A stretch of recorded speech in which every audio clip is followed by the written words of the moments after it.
বিশ্বাস করেন পিঠাগুলো বানানোর পর আমার বাসায় প্রত্যেকে হা হয়ে তাকিয়েছিল। বাগানের তরতাজা সূর্যমুখী নাকি আজকে আমি সব বাসায় তুলে নিয়ে এসেছি। এত সুন্দর দেখতে, সবাই বলছিল এই পিঠা খাবো কি করে, খাওয়ার বদলে এগুলো সাজিয়ে রেখে দাও, আমরা শুধু দেখতে থাকি। এত সুন্দর সূর্যমুখী ফুল পিঠা আপনিও বানিয়ে সবাইকে চমকে দিতে পারেন, বিশেষ করে নতুন মেহমান অতিথি, নতুন জামাই আপ্যায়ন বা আপনার পছন্দের মনের মানুষের জন্য। তো প্রথমেই কি করতে হবে, এই সূর্যমুখী পিঠা বানানোর জন্য আপনি পরিমাণ মতো লিকুইড দুধ নিয়ে নেবেন। গরুর দুধ অথবা পাউডার দুধ গুলিয়েও নিতে পারেন। দিয়ে দিবেন তার সাথে বেশ কিছুটা তালের পিউরি।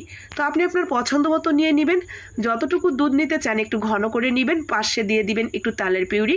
আর বেশি মজা করার জন্য দিয়ে দিবেন এখানে আপনার নারকেল কোড়া, তার সাথে চিনি আর স্বাদ মতো লবণ। সব কিছু দিয়ে আমরা সুন্দর করে জাল করে নিয়েছি ঘন করে। এরই মাঝে 2টা এলাচ দিয়ে দিলাম। এলাচটা দিয়ে আরও কিছুক্ষণ ঘন করে নেব জাল করে। ঠিক এরকম ঘন হয়ে আসলে, দুধটা যখন অনেকটা ঘন হয়ে আসবে, তখন দিয়ে দিব চালের গুঁড়া।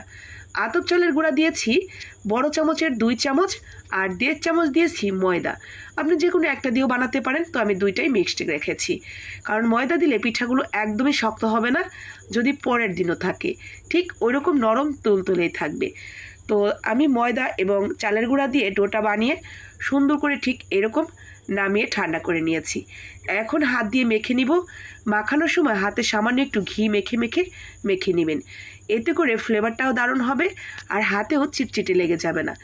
এরপরে আপনি আপনার পছন্দ মতো লেচি করে, নর্মালি যেভাবে রুটি তৈরি করি তার থেকে সামান্য একটু মোটা করে রুটিটা বেলে নেবেন বড় করে। রুটিটা বড় করে বেললে একটা থেকেই অনেকগুলো বানিয়ে নিতে পারবেন।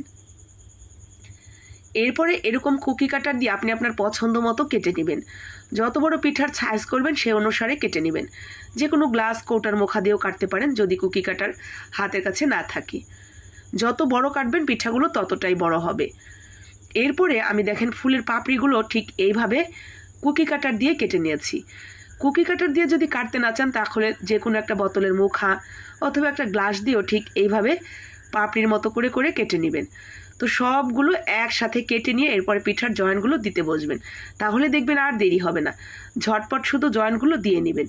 আর বাসায় যদি 2-4 জন লোক থাকে তাদেরকেও এই পাপড়ি কাটার কাজে লাগিয়ে দিবেন, দেখবেন খুব সহজেই একজন কাটবে আর একজন পিঠার জয়েন্ট দিবে, তাহলে দ্রুত হয়ে যাবে। তো সবগুলো ঠিক এইভাবে লাইনটা টেনে নেবেন। প্রথম লাইনটা বেশিরভাগটা বাইরের দিকে রেখে ভেতরের দিকে সামান্য একটু রেখে ঠিক এইভাবে একটা কিছু দিয়ে চেপে দিবেন। তো আমি একটা ওষুধের একদম ফ্রেশ, এইটা দিয়ে কিন্তু একদমই ওষুধ খাওয়া হয়নি। তো বাচ্চাদের অনেক সময় দেখা যায় এরকম ওষুধের বোতল কিনে আনলে তাদের ভেতরে এরকম একটা ড্রপ থাকে, তো সেই নতুন ড্রপটা ভালো করে ধুয়ে আমি এটা দিয়ে সুন্দর করে এভাবে চেপে চেপে লাগিয়ে দিয়েছি। আপনি যে কোনো কিছু দিয়ে করতে পারেন, একটা চোক্কা কিছু হলেই হলো। এরপরে মাঝখানে একটা লেচি আমরা ঠিক এভাবে ঘোরান দিয়ে ওইটা বসিয়ে দিয়ে আবার একটা লাইন টেনেছি, আবারও 2টা লাইন টেনে মাঝখানে দিয়ে দিলাম সুন্দর করে একটা পুঁতির মতো। তো সেই পুঁতির উপরেও আমরা ঠিক এইভাবে একটু ডিজাইন করে দিয়েছি। উপর থেকে কয়েকটা কালো জিরা দিয়ে দিলাম, খেতেও ভালো লাগবে আর দেখতেও নজর কাড়া হবে।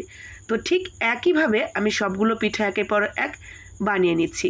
তো প্রথম ব্যাচের যতগুলো আমি সিদ্ধ করব সেগুলো আমার বানানো হয়ে গেছে, আর এইগুলো সিদ্ধ করতে দিয়ে আমি দ্বিতীয় ব্যাচের জন্য রেডি হয়ে যাব। তো এই তো আমি প্রায় 10 মিনিটের মতো এগুলো সিদ্ধ করে নিয়েছি। ব্যাস, এরপরেই আমার সূর্যমুখী পিঠা ডান। এটা খেতে অসম্ভব মজার। তালের তৈরি পিঠা খেতে যারা পছন্দ করেন তাদের ভীষণ ভালো লাগবে, সেই সাথে নজর কাড়া তো বটেই। কেমন লাগলো জানাবেন কিন্তু, ভালো লাগলে লাইক কমেন্ট শেয়ার করে দেবেন।